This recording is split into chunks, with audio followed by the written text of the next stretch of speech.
So this is our lesson on overcoming hurts and bitter experiences.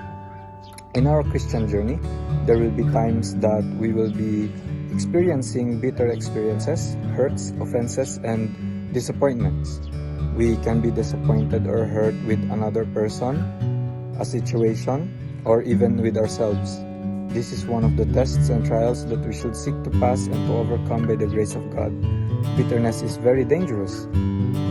According to Hebrews 12 verse 15, it says, looking diligently, lest any man fail of the grace of God, lest any root of bitterness springing up trouble you, and thereby many be defiled. A root of bitterness in the heart and life of a person can pollute, destroy, and corrupt many others because it can reproduce very rapidly. How does bitterness come into a person's life? Well, it comes when a person fails to appropriate or apply or use God's grace, divine enablement to overcome disappointments, hurts, and offenses with a person, a situation, or with his own self. What is key to overcoming bitterness? In Exodus 15:20-25, so Moses brought Israel from the Red Sea, then went out into the wilderness of Shur, and they went 3 days in the wilderness and found no water. Now when they came to Marah, they could not drink the waters of Marah, for they were bitter. Therefore the name of it was called Marah. And the people complained against Moses, saying, What shall we drink? So he cried out to the Lord, and the Lord showered him a tree.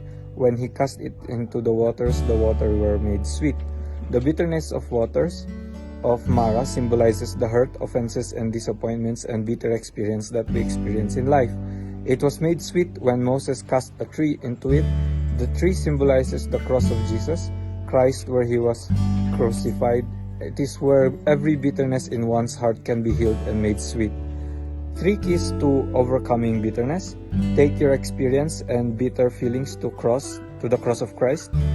Forgive the person who wronged you, and forget the wrong that was done to you. Let us now look into these 3 steps more closely, and let us desire and pray that it will apply to our own lives. When we are disappointed, hurt, or bitter, we must surrender all our rights to the Lord and unload to Him all our disappointments and bitter feelings. Then we must decide to forgive. Forgiveness starts with our decision to forgive. It starts with an act of will, even without the emotions to forgive. It starts with the act of will, even without the emotions to forgive. We should not allow our emotions to hinder our decisions to forgive. Forgiveness is rooted in forgetfulness. Thus, it is impossible to truly forgive unless we forget the wrong that was done to us. The life of Joseph is a very clear illustration and example of this. Joseph experienced many hardships, sufferings, and bitter experiences. He was hated and betrayed by his own brothers, nearly killed by them, and then was sold to Egypt as a slave. In Egypt, despite his faithfulness and godliness, he was falsely accused of attempted rape by the wife of his master Potiphar, an officer of Pharaoh and the captain of the guards. He was thrown into prison. However, in the sovereign will and power of God, after interpreting Pharaoh's dreams, he became the governor of all Egypt next to the Pharaoh. He was given a wife and had 2 sons. The names of his 2 sons reveal his secret why he became fruitful and was able to fulfill God's purpose despite his past sufferings and hardship. In Genesis, and we can see this in Genesis 41:50-52.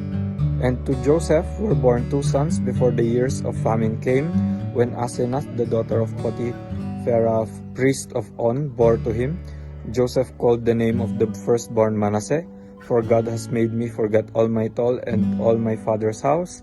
And the name of the second he called Ephraim, for God has caused me to be fruitful in the land of my affliction. His first son was named Manasseh, which means forgetfulness. The Lord caused Joseph to forget all his hardships and sufferings. That is why he was able to truly forgive all those who wronged him.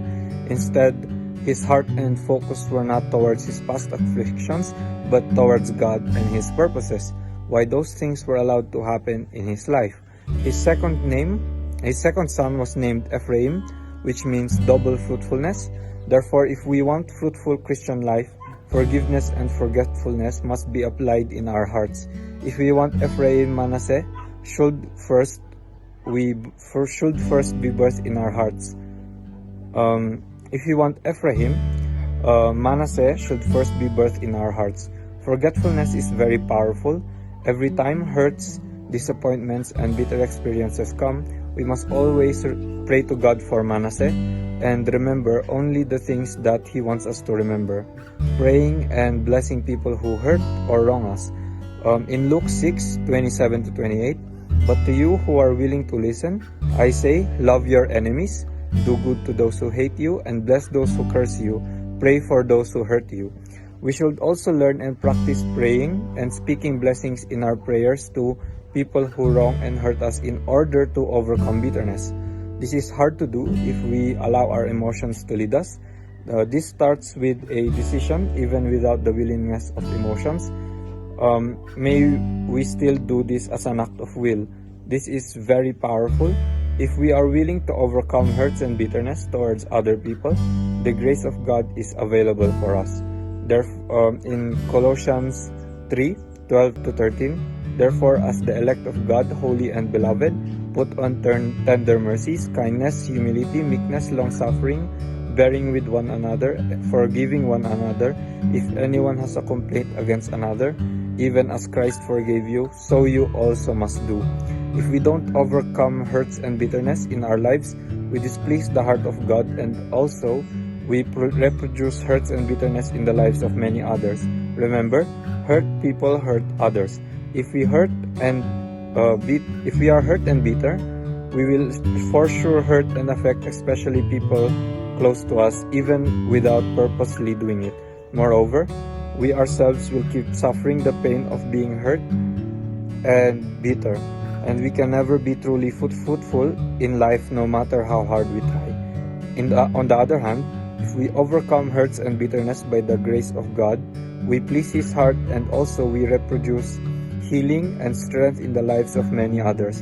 Remember, healed people become instruments of God's healing to others. Moreover, we become free in our hearts, and we can experience true fruitfulness in Christ. So, that's all for the lesson on overcoming hurts and bitterness. Be kind to one another, love your neighbor as yourself, and God bless.